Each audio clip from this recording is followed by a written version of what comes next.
a Critical Role collectible card game, a Pokemon theme park, and some hard Hasbro news. Oh no, not again. Welcome to Tabletop News Tuesday, our first news rundown this week. Today we're talking about a Critical Role collectible card game, some tough Hasbro news, and an official Pokemon theme park.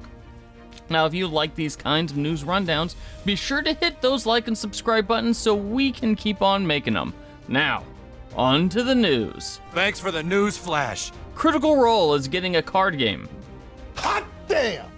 Well, kind of. Universus has announced plans to release 2 Challenger Series decks based on Vox Machina and the Mighty Nine. Now, Universus is best known as the home of the My Hero Academia CCG, although the game system also features decks and sets based on other franchises as well, most of which are either fighting games or anime. Now, these Critical Role decks aren't full sets, but they are pre-constructed decks that can be used either against each other or against any other Universus deck.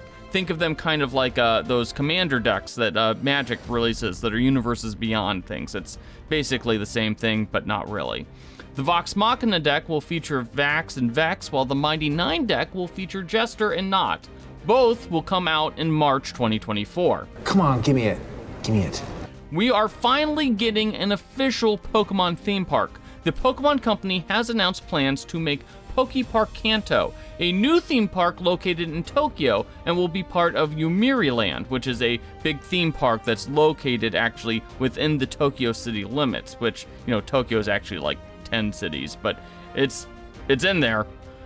Anyways, this is a pretty big deal because the new theme park is intended to be a destination for all Pokemon fans and gives Pokemon fans a much needed space to celebrate their fandom. If you ever listen to our official Pokemon podcast, A Wild Podcast has appeared, new episodes every Monday, you will know that we've been talking about the need for something like Pokepark Kanto for a while.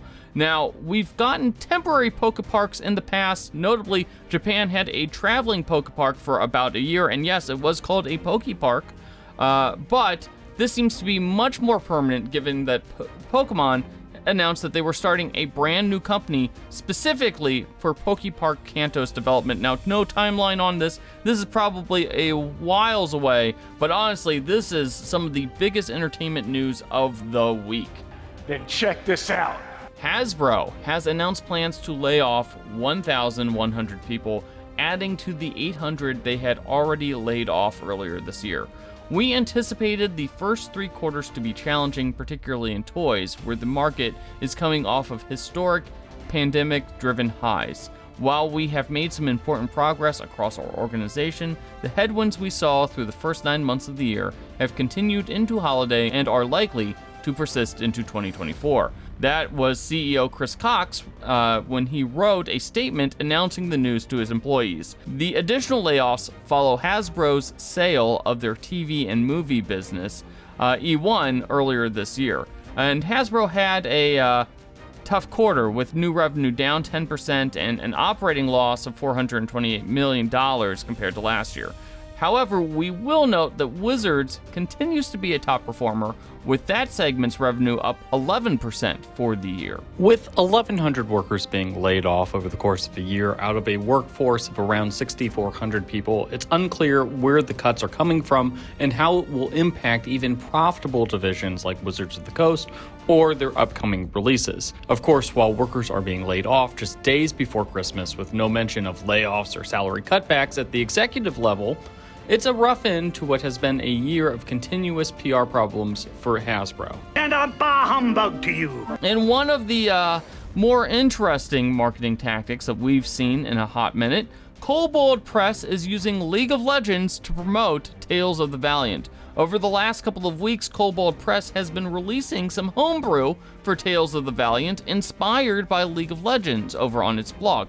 Now, there's nothing really wrong with that, although Kobol Press's social media team has taken some flack for how official their marketing imagery looks on Twitter and on other places. Now, we will note that this isn't the first time that Kobol Press has published 5e content inspired by video games. Their blog contains Diablo 4 subclasses and Dark Souls content. the latter of which is kind of hilarious because there's already a licensed version of Dark Souls using 5th edition rules. Man, I need to wrap my head around this. And finally, Doctor Who is getting to kick off the 15th Doctor's adventures with some goblins. This week, BBC released a clip from the upcoming Christmas special featuring a Goblin musical number. The basic gist of the episode is that the Doctor and his soon-to-be companion discover a Goblin airship and board it while trying to rescue a human baby. Now, these are classic goblins, not the friendly kinds, meaning they're gross and they like to eat people, specifically babies. The result is an amazing song sequence that you need to check out, and you can really tell that Doctor Who is spending that Disney money pretty wisely.